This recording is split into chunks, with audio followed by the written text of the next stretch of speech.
कहा है कि देश बेहद आर्थिक संकट से गुजर रहा है और इस वजह से उन्होंने देश के एक लोगों को अपील की है ये 7 स्टेप उठाने के लिए, ये 7 कदम उठाने के लिए। एक तो ये कि वर्क फ्रॉम होम करो, सोना खरीदना बंद करो, कम से कम सोना खरीदो। तीसरा, तेल की बचत करो, पेट्रोल डीजल की, पब्लिक ट्रांसपोर्ट इस्तेमाल करो।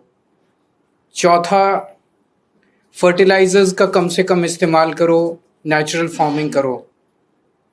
पांचवा, फॉरेन प्रोडक्ट्स कम से कम इस्तेमाल करो और फॉरेन एक्सचेंज बचाओ। छठा, कुकिंग ऑयल कम से कम इस्तेमाल करो। और सातवां, फॉरेन ट्रैवल बंद करो, विदेशों में जाना बंद करो। हमारे देश 1950 के बाद से अभी तक ऐसे कई समय आए जब देश अलग अलग संकटों से गुजरा। कभी अलग अलग देशों से युद्ध हुआ, चीन से, पाकिस्तान से, आर्थिक मंदी से भी गुजरा। लेकिन इतने कठोर कदम आज तक कभी किसी प्रधानमंत्री ने देशवासियों को लेने के लिए नहीं कहे। मुझे याद है लाल बहादुर शास्त्री जी ने भी देश के लोगों से अपील की थी, इंदिरा गांधी जी ने भी एक समय सोना ना खरीदने की अपील की थी, अलग अलग अपीलें की थी अलग अलग प्रधान। इतनी कठोर अपील, इतनी सारी 7 इतने बड़े कदम आज तक कभी किसी ने नहीं लिया। पूरा देश इस वक्त सदमे में है। तो मेरी 3 गुजारिश है प्रधानमंत्री जी से। एक तो ये कि अगर आपने इतने कठोर कदम उठाने के लिए कहा है तो इसका मतलब अर्थव्यवस्था का काफी ज्यादा बुरा हाल है और या आने वाले समय में और भी ज्यादा बुरा हाल होने का अंदेशा है। देश ये जानना चाहता है कि हम कहां खड़े हैं। आपने हमें कहा हम सब देशवासी देशभक्त हैं, कठोर से कठोर कदम भी उठाएंगे, कठोर से कठोर अपने को, अगर हमें कठिनाइयां बर्दाश्त करनी पड़ी, कुर्बानियां देनी पड़ी देश के लिए, वो भी करेंगे। लेकिन पता तो चले कि ये कदम क्यों उठाए जा रहे हैं, पता तो चले कि अर्थव्यवस्था कहां खड़ी है। केवल आदेश भर दे देने से तो काम नहीं चलेगा ना।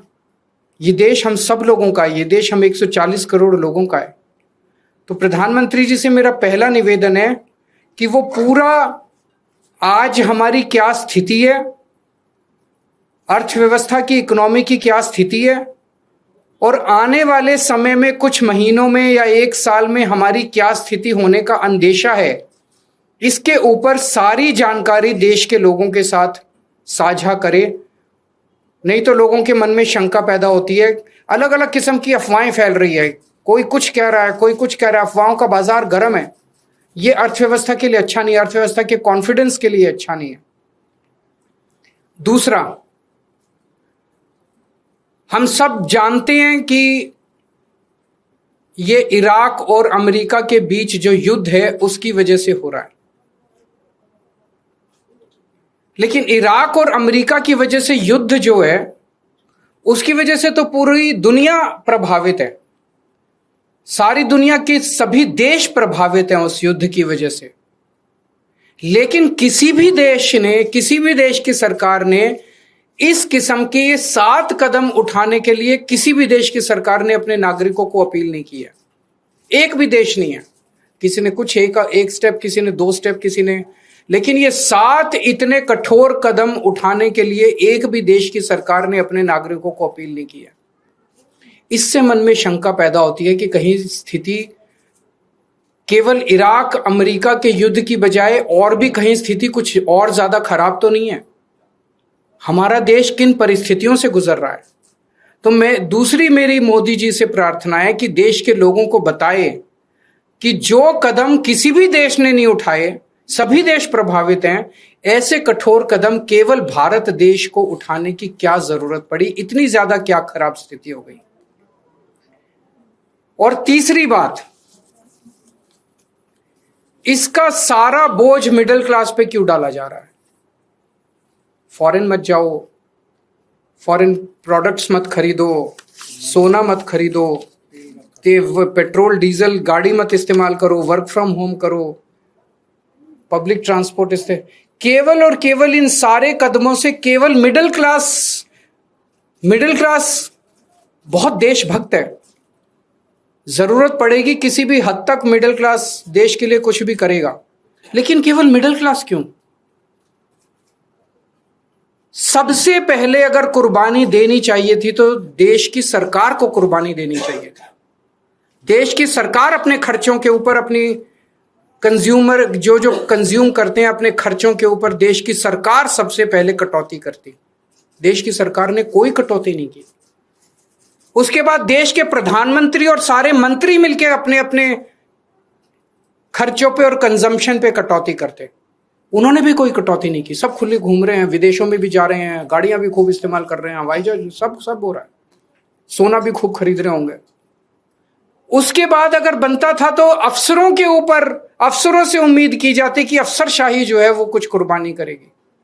उसके बाद उम्मीद थी देश के अल्ट्रा रिच, जिनमें मोदी जी के कुछ दोस्त हैं, उनसे भी एक अपील करते मोदी जी की अडानी जी भी कुछ कुर्बानी करें, और जो देश के अल्ट्रा अरबपति हैं वो भी कुछ करो। उनसे भी कोई अपील नहीं की गई।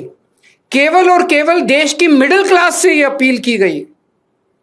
इस बात का दुख होता है। मैंने पिछले 2 दिन में कई लोगों से बातचीत की, उन्होंने कहा हम करेंगे देश के लिए कुर्बानी, लेकिन केवल हम क्यों? अडानी जी कुर्बानी नहीं करेंगे, मंत्री कुर्बानी नहीं करेंगे, अफसर कुर्बानी नहीं करेंगे, मोदी जी कुर्बानी नहीं करेंगे। देश तो सबका 140 करोड़ लोगों का है, चुन के केवल मिडिल क्लास के। तो हम सब लोग तैयार हैं, जो भी देश के लिए करने की जरूरत है हम सब तैयार हैं, लेकिन चुन के मिडिल क्लास को टारगेट ना किया जाए और देश के साथ सारी इंफॉर्मेशन साझा की जाए। अगर आपके कोई प्रश्न है तो। नीट का पेपर जो है वो रद्द करना पड़ा है। सबसे पहले मैं उन लाखों बच्चों को और उनके पेरेंट्स को अपनी तरफ से पूरी संवेदना देना चाहता हूं जो इस परीक्षा के रद्द होने से प्रभावित हुए हैं। मैंने भी अपनी जिंदगी में आईआईटी का पेपर दिया था पहले, फिर सिविल सर्विसेज का पेपर दिया था। मैं जानता हूं कि किस तरह से कठोर तपस्या करनी पड़ती है। हमारा एक छोटा सा घर होता था वहां पे हिसार में, ऊपर एक छोटा सा कमरा बनवा लिया था। 24 घंटे उस कमरे में बैठा मैं तैयारी करता रहता था। फॉर्चुनेटली उन दिनों में पेपर लीक नहीं हुआ करते थे। इतना गरीब परिवार होते हैं, वो गरीब परिवार, कोचिंग इतनी महंगी है। कोचिंग करने के लिए कई लोग दिल्ली आके रुकते हैं, दिल्ली में किराए की जगह लेते हैं बच्चे। अपने माँ बाप, कई लोगों के माँ बाप अपनी सोना गिरवी रख देते हैं, जमीन बेच देते हैं बच्चे को कोचिंग कराने के लिए। और उसके बाद अगर पेपर लीक हो जाए तो उससे बड़ा मैं समझता हूं कि धोखा किसी के साथ नहीं हो सकता। और ये नीट का पेपर पहली बार लीक नहीं हुआ। मेरे ख्याल से एक बार 17 में हुआ था, एक बार 21 में हुआ था, फिर एक बार 24 में हुआ था, और एक बार अब लीक हुआ है। 4 बार पेपर लीक हो चुका। तो पेपर ऐसे तो लीक होते नहीं है। इसका मतलब बहुत बड़े स्तर के ऊपर कुछ ना कुछ तो कल्यूजन है, मिली भगत है, पॉलिटिकल पेट्रोनेज है। मैं ये जानना चाहता हूं जिन्होंने 2017 का पेपर लीक किया था वो आज कहां हैं? उनको सजा मिली? जिन्होंने 2021 का पेपर लीक किया था उनको सजा मिली? जिन्होंने 2024 का पेपर लीक किया, सबकी बेल हो गई, सारे बाहर हैं। सबको कह दिया गया अब अगले पेपर के लीक करने की तैयारी करो। और वो कर रहे हैं, पेपर लीक पे लीक पे। ये चल क्या रहा है इस देश के अंदर? और मैं पूरी जिम्मेदारी के साथ कहता हूं, सरकार चलाना कोई आसान काम नहीं है। सरकार चलाना बहुत मुश्किल काम है। जिन लोगों से एक पेपर ठीक से नहीं होते बिना लीक करवाए, वो सरकार क्या चलाएंगे? मिले हुए हैं ये लोग। It is a case of complete कल्यूजन। लाखों करोड़ों बच्चों के भविष्य के साथ खिलवाड़ किया जा रहा है।